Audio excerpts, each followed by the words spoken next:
everyone, my name is Priya Singh and I am a BHMS student at NHMC Delhi. आज इस video में हम aphorism number 7 का second footnote book से read करके कंप्लीट करेंगे, जिसमें कि बहुत ही इंपॉर्टेंट टर्म हैनमन सर ने सिम्प्टोमेटिक ट्रीटमेंट के बारे में बताया है कि एलोपैथ्स के ट्रीट करने का तरीका क्या होता है, उसके बारे में समझेंगे। इससे पहले बता दूं कि अफोरिज्म नंबर 7 और उसका फर्स्ट फुटनोट जिसमें कि इंडिस्पोजिशन टर्म को बताया था वो मैं कंप्लीट करा चुकी हूँ। उसके लिंक डिस्क्रिप्शन बॉक्स में है, वहां से आप देख सकते हो। तो बुक में रीड करने से पहले मैं बताती हूँ कि जो सिम्प्टोमेटिक ट्रीटमेंट है हैनमन सर ने इसका जिक्र क्यों किया और ये कैसे किसका कंटिन्यूएशन है। तो जो अफोरिज्म था वहाँ पे टोटलिटी वर्ड के ऊपर 2 था, तो वहीं से ही ये फुटनोट कंटिन्यू कर रहा है। हैनमन सर कहना चाह रहे हैं कि जो होम्योपैथी के अंदर क्या होता है कि जब हमें किसी डिजीज को क्योर करना होता है तो हम टोटलिटी ऑफ सिम्टम लेते हैं, मतलब कि उसके सारे फिजिकल जनरल, मेंटल जनरल, उस डिजीज को होलिस्टिक मैनर में हम कंप्लीटली उसको क्योर कर रहे होते हैं। हम सिर्फ डिजीज पे एक सिम्टम पे फोकस नहीं कर रहे हैं, हम उसका पूरा ओवरऑल हर एक सिम्टम ले रहे हैं, फिर उसको टोटल कर रहे हैं, फिर जाके उसको एक रेमेडी प्रिस्क्राइब कर रहे हैं जिससे वो बीमारी परमानेंटली उसकी खत्म हो जाए।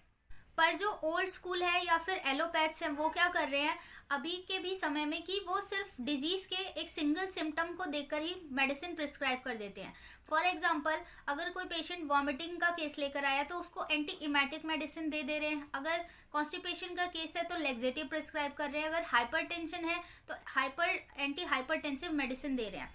मतलब वो सिर्फ उस डिजीज का रूट कॉज क्या था, जड़ क्या थी, उसका किस वजह से उसको ये सारी प्रॉब्लम आई है, इस पे फोकस बिना किए वो क्या कर रहे हैं, ऐसी मेडिसिन दे रहे हैं जिससे कि या तो वो सिम्टम को पैलिएट कर दे रहे हैं, मतलब थोड़ी देर का रिलीफ दिला रहे हैं, या फिर again and again medicine prescribe करके उसको डिजीज को सप्रेस कर दे रहे हैं।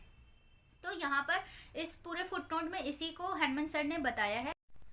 अब हम बुक से रीड करके समझते हैं इस फुटनोट को। हैनमन सर क्या कह रहे हैं कि इन ऑल टाइम्स, हमेशा से ही, the old school physicians not knowing how else give relief have sought to combat and if possible to suppress by medicine here and there.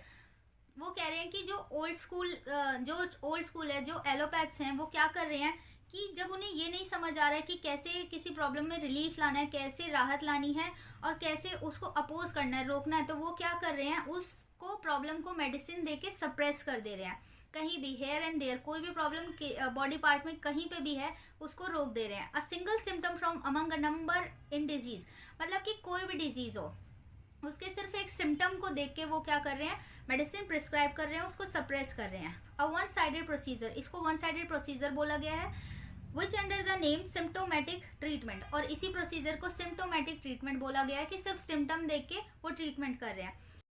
आगे कह रहा है has justly excited universal contempt because by it not only was nothing gain but much harm was inflicted. Condemn मतलब कि इस procedure का तिरस्कार करना चाहिए क्योंकि इससे क्या हो रहा है, वो कोई भी फायदा नहीं पहुंचा रहे, सिर्फ और सिर्फ नुकसान कर पा रहे हैं। इन्फ्लिक्टेड मतलब कोई ऐसा हार्मफुल चीज क्या कर रहे हैं, इम्पोज कर दे रहे हैं उस बॉडी में। आगे है कि a single one of the symptoms present is no more than disease itself than a single foot in is the man himself. इसमें हैनमन सर कह रहे हैं कि इनके लिए किसी बीमारी को जानना सिर्फ वैसे ही है जैसे कि ये क्या कर रहे हैं, सिर्फ फुट को या टो को देख के किसी मैन को पहचानने की कोशिश कर रहे हैं। वैसे ही एक सिम्टम को देख के ये कह रहे हैं कि मैंने उस डिजीज को समझ लिया।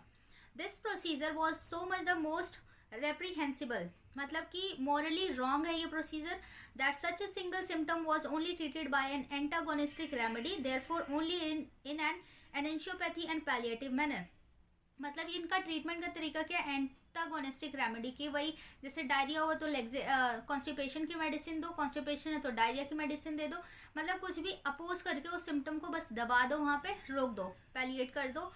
Where by after slight elevation की मतलब हल्के से रिलीफ के बाद it was subsequently only rendered all the worse, कि उसके जो बाद के जब इफेक्ट होंगे तो वो बहुत ही ज़्यादा वर्स कंडीशन होगा, उस प्रॉब्लम को और भी ज़्यादा बढ़ा देगा। फॉर एग्जांपल कि जब उन्होंने वॉमिटिंग की मेडिसिन एंटी एमिटिक दी थी तो जब वॉमिटिंग कुछ देर के लिए तो रुक जाएगी, पर थोड़े टाइम बाद क्या होगा, उससे भी ज़्यादा वर्स कंडीशन होगा और भी वॉमिटिंग का जो नंबर ऑफ टाइम्स है वो बढ़ सकता है।